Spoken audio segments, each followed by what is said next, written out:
বিশ্বব্যাপী অর্থনৈতিক কাঁপুনি চলছে তা দেখতে কোনো ভবিষ্যদ্বক্তার প্রয়োজন নেই। এটি ভালো হওয়ার আগে আরও খারাপ হতে পারে এবং বিশ্ব ভয়ে হাত মুঠো করছে। কিন্তু খ্রিস্টানরা এমন একটি রাজ্যের অন্তর্ভুক্ত যা কাঁপানো যায় না। অর্থনৈতিক কাঁপুনি মোমেনের মূর্তি থেকে ফিরে এসে সেই ঈশ্বরের কাছে ফিরে যাওয়ার আমন্ত্রণ যিনি প্রদান করেন, গির্জার জন্য জ্ঞান ও শক্তিতে উদ্ভাসিত হওয়ার আমন্ত্রণ।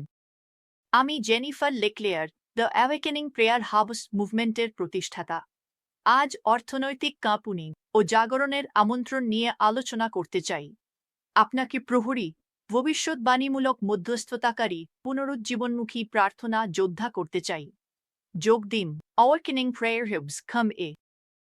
চলুন প্রবেশ করি। জাতিসংঘ সম্প্রতি পূর্বাভাস দিয়েছে যে 2020 সালে বৈশ্বিক অর্থনৈতিক প্রবৃদ্ধি 2.3% এ ধীর হবে এবং অর্থনীতিবিদেরা সতর্ক করছেন যে আন্তর্জাতিক বাণিজ্য উত্তেজনা, আংশিকভাবে ব্যাপক শুল্ক যুদ্ধ এবং রাজনৈতিক অস্থিরতার দ্বারা চালিত সরবরাহ শৃঙ্খলকে বাধাগ্রস্ত করতে পারে এবং ভঙ্গুর অর্থনীতিকে গভীরতর অস্থিতিশীলতায় নিমজ্জিত করতে পারে।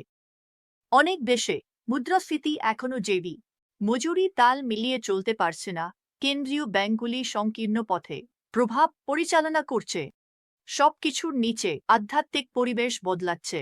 যখন অর্থনীতি কাঁপে, মূর্তিগুলি পড়ে যায় এবং আমরা এই ধরনটি আগেও দেখেছি। 2008 সালে আর্থিক পতন নিরাপত্তা ছিনিয়ে নিয়েছিল এবং কিছু লোক ঈশ্বরের কাছে চিৎকার করতে শুরু করেছিল।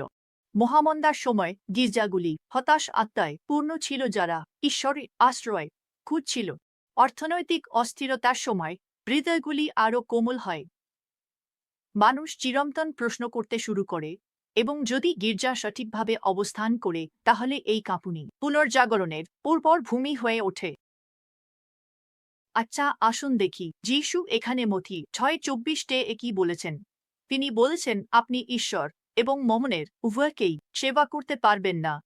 তাহলে মমন শুধু অর্থের চেয়ে বেশি কিছু। মমন একটি আত্মা যা ঈশ্বর ছাড়া নিরাপত্তা এবং ক্ষমতার প্রতিশ্রুতি দেয়। এটি শুধু অর্থ নয়, এর পেছনে একটি আত্মা আছে এবং এটি শুধু লোভ নয়, এটা তো বিশাল একটি আত্মা আছে। মমন নির্ভর করে, বরং দাবি করে। মোহন আনুগত্য দাবি করে। এটি লোভকে উৎসাহিত করে এবং এটি বিবেককে অসাট করে দেয় এবং প্রায় গির্জা নিজেই এর বেদিতে নত হয়। যদি আমরা সৎ হই তাহলে এই কাঁপুনি প্রকাশ করছে আমরা কোথায় আমাদের বিশ্বাস স্থাপন করেছি। তাহলে ঈশ্বর তাঁর করুণায় মূর্তিগুলিকে পতন হতে দিচ্ছেন। আমি বলছি না যে ঈশ্বর এই কাঁপুনি আনছেন। আমি বলছি এই কাঁপুনিতে জাগরণের একটি সুযোগ আছে। তিনি জিনিসগুলোকে সমর্থন করছেন না। আমরা যা বপন করেছি তা কাটছি। ইনি মানুষকে নিয়ন্ত্রণ করেন না। আমাদের একটি স্বাধীন ইচ্ছা আছে এবং অনেক সিদ্ধান্ত দীর্ঘ সময় ধরে পটভূমিতে নেওয়া হয়েছে। এটি বিচার নয়, বরং জাগরণের ডাক, যা মিথ্যা সান্ত্বনা সরিয়ে হারানো আত্মার দৃষ্টি সেই একমাত্র ব্যক্তির দিকে পুনর্নির্দেশিত করে যিনি সত্যিই তাদের জন্য প্রদান করতে পারেন, শুধু এই যুগে নয়, বরং আসন্ন যুগে চিরন্তন পরিত্রাণ। এমনকি গির্জার কিছু লোকও ঈশ্বরকে আমাদের উৎস হিসেবে বিশ্বাস করে না। ঈশ্বর সর্বত্র বস্তুবাদ থেকে ত্যাগ করার, অভাবের ভয়কে প্রতিরোধ করার এবং রাজ্যের অতিপ্রাকৃত অর্থনীতিকে গ্রহণ করার জন্য আহ্বান করছেন। যখন আমরা আমাদের আর্থিক বিষয়গুলি রাজ্যের নীতিমালা, রাজ্যের প্রতিশ্রুতি, রাজ্যের নির্দেশিকা অনুযায়ী পরিচালনা করি, তখন আমরা বিশ্বের অর্থনীতির অধীন নই। তাহলে আমাদের জাতিগুলিতে প্রভুর ভয় ফিরে আসতে হবে এবং এর সাথে একটি পবিত্র শ্রদ্ধা যা মমনের গ্রিপ ভেঙে দেয়। এখন আমরা জানি এটি অবিলম্বে ঘটবে না, কিন্তু আমাদের প্রার্থনা করতে হবে, কারণ এই কম্পনের ঋতুতে এবং আসন্ন কম্পনের ঋতুগুলিতে এটি অনেকগুলির মধ্যে একটি যা আসবে। বিভিন্ন মাত্রার কম্পন, অর্থনৈতিক কম্পন আসবে। কিন্তু এর মধ্যে ঈশ্বর জোসেফের মতো ব্যক্তিদের, পুরুষ এবং মহিলাদের উত্থাপন করবেন যাদের তিনি প্রদান, সংরক্ষণ এবং প্রভাবের জন্য ঐশ্বরিক কৌশল দেন। আমার অর্থ, জোসেফ শুধুমাত্র একজন স্বপ্নদ্রষ্টা ছিলেন না, তিনি তত্ত্বাবধায়ক ছিলেন। তিনি সময়ের চিহ্নগুলি ব্যাখ্যা করতেন।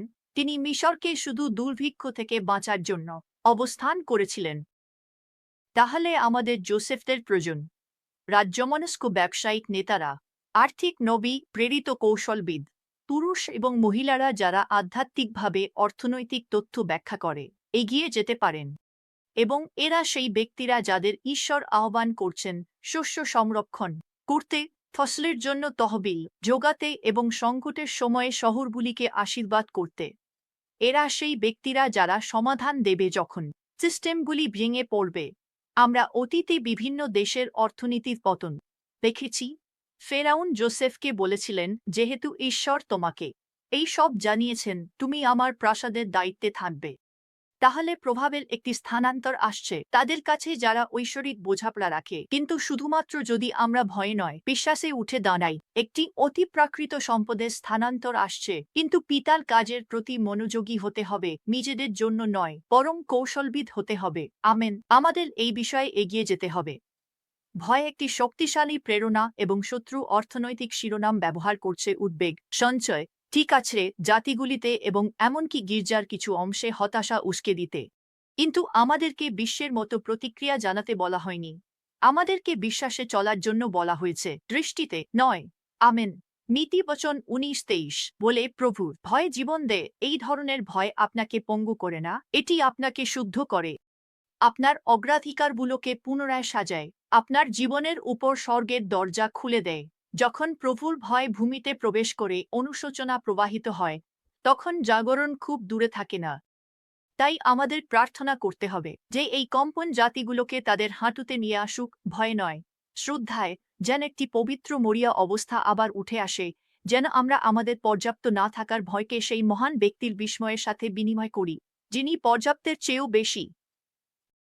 তাহলে প্রহরী মধ্যস্থতাকারী, আপনার অবস্থান নেওয়ার সময় এসেছে। জাগরণ প্রার্থনা কেন্দ্রের নেতারা, এটি পিছিয়ে যাওয়ার সময় নয়, এটি এগিয়ে যাওয়ার সময়।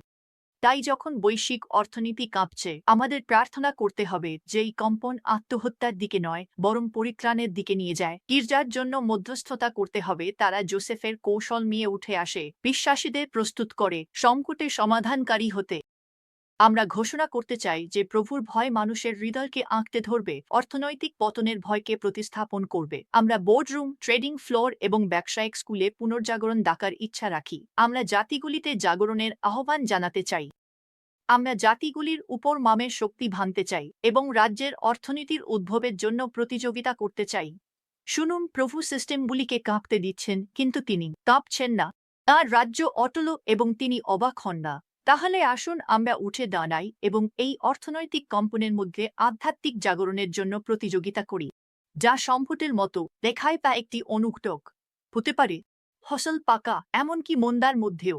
তাহলে প্রার্থনার সময় এসেছে, জাগরণের সময় এসেছে, প্রভুর পথ প্রস্তুত করার সময় এসেছে। আমরা প্রার্থনা করতে চাই যে ঈশ্বর যেন মানুষের হৃদয়কে মামের থেকে ফিরিয়ে নেন, প্রভুর আত্মা যেন মানুষকে দোষী করতে শুরু করে। তাহলে আমরা যে কোনোভাবে ধনসম্পদ এবং সিস্টেমের উপর বিশ্বাস রেখেছি, ঈশ্বরের পরিবর্তে তার জন্য অনুতপ্ত হতে চাই। আমরা আমাদের জাতির উপর মামের আত্মার সাথে চুক্তি ভঙ্গ করি যিশুর নামে, এবং আমরা প্রভুকে অনুরোধ করি যে এই অর্থনৈতিক কাঁপনকে ব্যবহার করে মানুষের হৃদয়কে তাঁর দিকে ফিরিয়ে আনুন। এবং আমরা ঘোষণা করি যে আমাদের সাহায্য সরকার বা সোনা থেকে আসে না, বরং প্রভু থেকে, যিনি স্বর্গ ও পৃথিবীর স্রষ্টা। আমরা জোসেফদের উত্থানের জন্য প্রার্থনা করি। আধুনিক যুগের জোসেফরা, যারা দুর্ভিক্ষের সময় সম্পদ পরিচালনার জন্য জ্ঞানী, তারা উঠে আসুক। আমরা বাজারের প্রেরিত ভবিষ্যৎবাণীমূলক অর্থদাতা এবং ন্যায়পরায়ণ বিনিয়োগকারীদের আহ্বান করতে চাই। আমরা উদ্ভাবন এবং রাজ্যের উন্নতির জন্য কৌশল নির্ধারণ চাই। আমরা ঈশ্বরকে অনুরোধ করতে চাই যে এমনকি সংকটের মধ্যেও আমাদের মাথা এবং লেজ না হওয়ার জন্য অব্যাহত রাখুন। এটাই আমাদের অংশ, এটাই আমাদের প্রতিশ্রুতি। দ্বিতীয় বিবরণ 28-13। আমরা প্রার্থনা করতে চাই যে এই কম্পন একটি জাগরণ জন্ম দিক। আমরা প্রার্থনা করতে চাই যে অর্থনৈতিক বিঘ্ন একটি ঐশ্বরিক বিঘ্ন হয়ে উঠুক, যা ঘুমন্ত গির্জা এবং বিশ্বের হারিয়ে যাওয়া আত্মাগুলিকে জাগিয়ে তুলবে। প্রভুর ভয় অভাব ও ক্ষতির ভয়কে প্রতিস্থাপন করবে। প্রার্থনা করি এই কম্পন মানুষকে বিদ্রোহ নয়, অনুতাপের দিকে চালিত করবে।